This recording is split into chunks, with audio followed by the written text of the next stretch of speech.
د مزار شریف ښاروالۍ په 1403 لمریز کال کې له کورنۍ بودیجې څخه 43 پراختیایي پروژې پلي کړي چې تر دې مهاله شاوخوا 41 پروژې بشپړې او ګټې اخیستنې ته سپارل شوي دي. د مزار شریف ښاروالۍ د پلان جوړونې او پراختیا مدیر وایي چې د دې پروژو د پلي کولو لپاره شاوخوا 510 میلیون افغانۍ بودیجه ځانګړې شوې ده.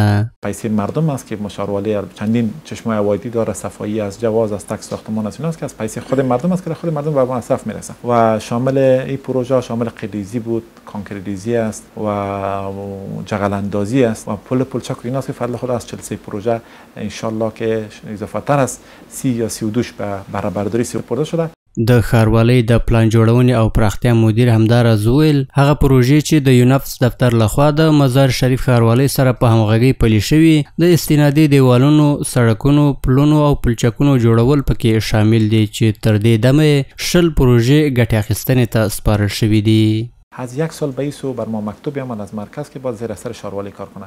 23 پروژه داشت در جای مختلف که هم عین شکل کانکریزی، پلچک سازی، جغل اندازی و جمع دیوالای استنادی که از 23 پروژه ان شاء الله که در حدود 20 پروژه از اونام در 403 فضل خدا به پای اکمال رسیده. 2 پروژه شان که ماده میالم عملا کار جریان داره.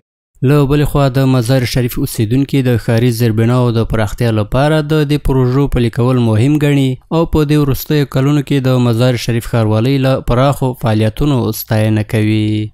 ما بسیار خوش هستیم از پروژه که در هر جای آبادی شده رئیس آرامی است. شکر فضل خدا میایم کار بار جریان داره. سرک‌ها خرد بود، بندیش سرک بود، تکر بود، یعنی گپا بود. ولی فضل خدا شاید که سرک‌ها اعلا شود، شاید که بسیار خوب شود. ما بسیار زیاد از امارات اسلامی ما خوشحال هستیم که سرک‌های ما و هر پروژه که زیر تسلط امارات اسلامی بسیار جدی روان است.